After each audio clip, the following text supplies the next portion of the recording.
Bismillahirrahmanirrahim. It is exactly 8:52 a.m. We're moving along on news and views, and we are now crossing over to talk with Alimamy Bakarr Sankoh, president and co-founder of the Sahel Solidarity Campaign Network. And of course, this is a very interesting development where the Sahel Juntas turned to Russia. We also understand that Moscow is to arm and train new 5,000 strong regional force, Alimamy Bakarr Sankoh, in, I think they are called the PDL, in Sierra Leone. We are talking, of course, with Alimamy Bakarr Sankoh about this matter. So, assalamu alaikum, good morning, and welcome to the program. Yeah, Assalamu alaikum, good morning, madam.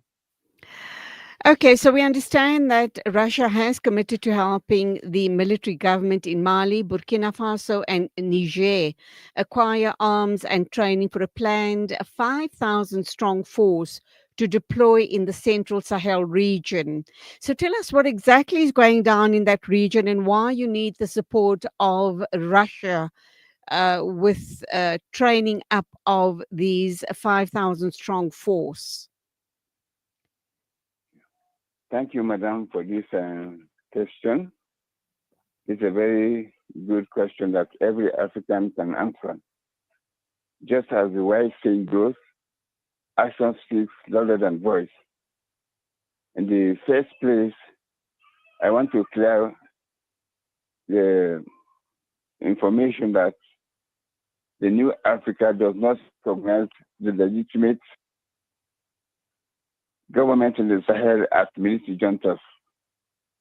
I want to add impetus to my opinion that we have progressive revolutionary government in the Sahel region, but not juntas.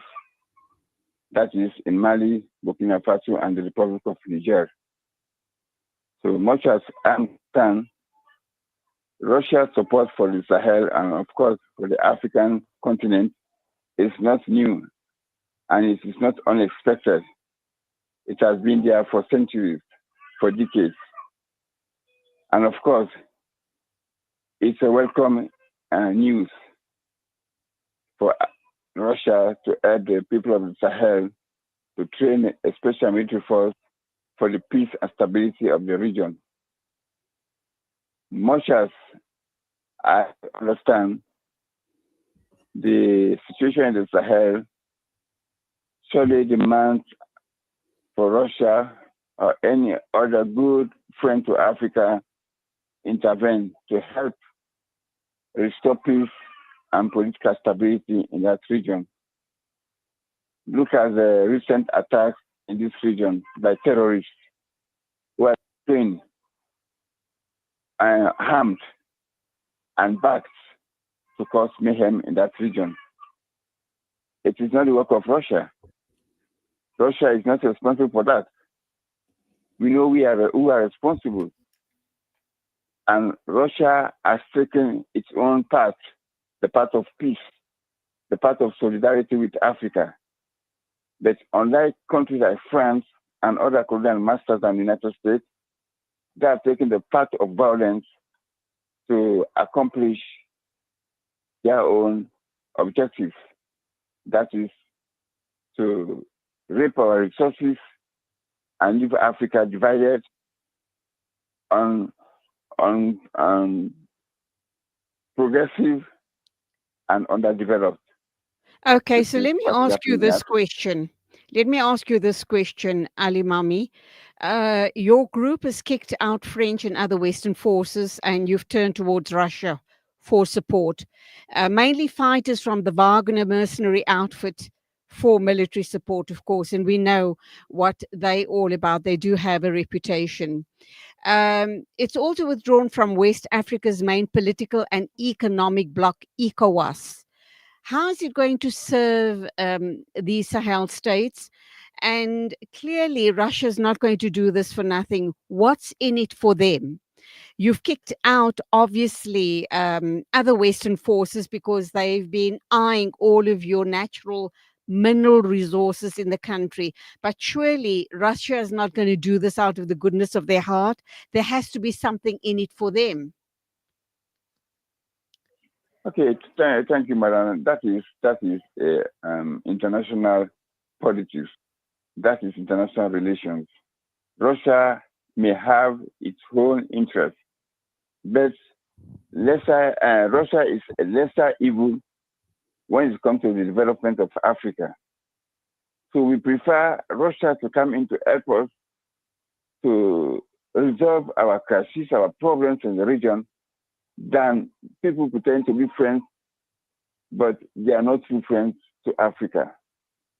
And Russia is doing this not for exorbitant profit, though yes, they have to get something in return, but yes, not as others have been doing.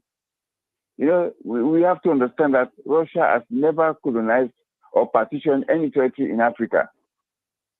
Since the time they met in Berlin in 1884 to partition Africa and start colonizing the continent of East Africa, they have gained nothing. We have benefited nothing. And Africa is considered to be the richest continent in the world. Where are we today in the world? Where are we today in terms of development, in terms of economic prosperity, in terms of sustaining the environment? We are behind. So we need good friends who will come to help Africa, not friends who will come to rape Africa.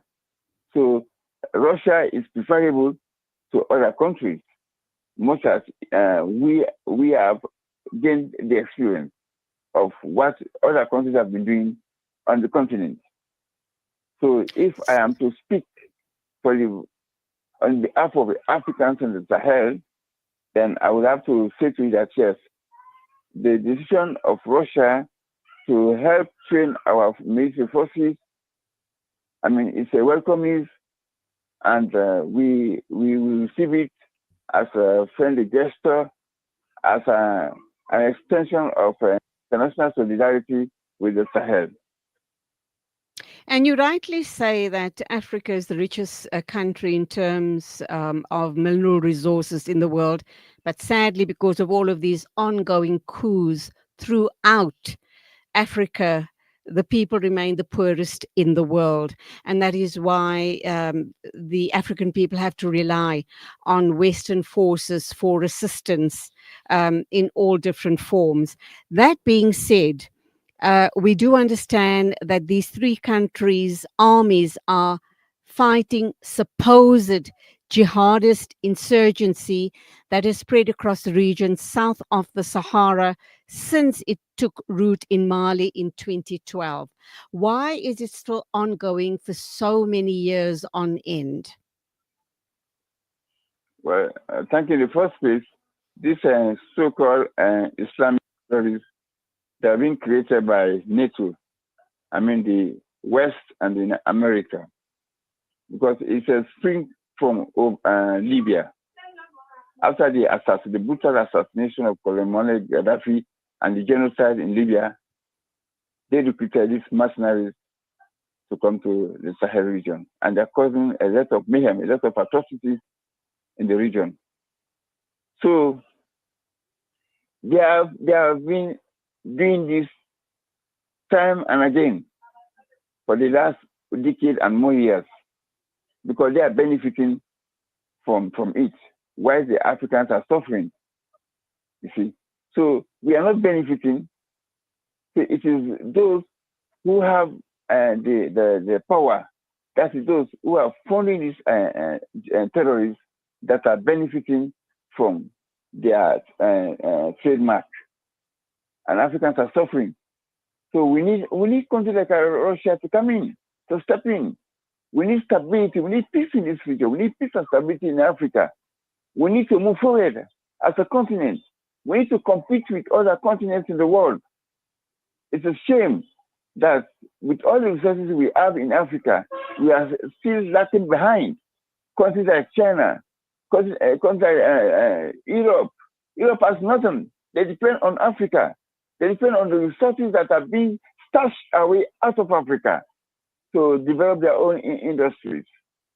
So the time has come. It's the time for Africa. Africa needs to take its own destiny in its own hands. We don't need to depend And of course, on this, NATO yeah, or European countries for that. and we do know that this largely rural insurgency has killed thousands of civilians and displaced millions and millions and millions of people throughout Africa.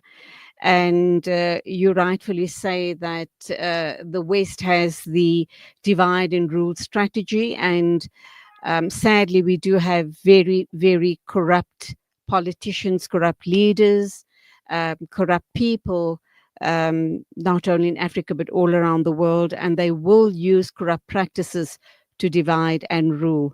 Alimamy, Bakarr, Sankoh, thank you indeed for your thoughts this morning. We do hope and pray, inshallah, that there will eventually be peace, not only in your part of the world, but global peace. Thank you for your time, and assalamu alaikum to you. Assalamu alaikum. Thank you, madam. I'm happy to inform you also that today is our national day as a political movement in Sierra Leone. Today is the founding day when PDL was created in 1986. So we are observing today our 39th anniversary. Thank you, madam. And long may you live to bring peace to your part of the world, inshallah. It is exactly 3 Inshallah. after 9 o'clock. News and Views Thank moving you. along. And just a reminder that this hour of News and Views is brought to you by Africa Muslims Agency. Africa Muslims Agency is obviously been doing lots of work over the past 30 years in Africa and beyond. And today in our Fired Up series with Hafiz Imran Chunara, he is a personal excellence mentor and CEO of Africa Muslims Agency. We will be listening to some words of wisdom from Hafiz Imran Chunara.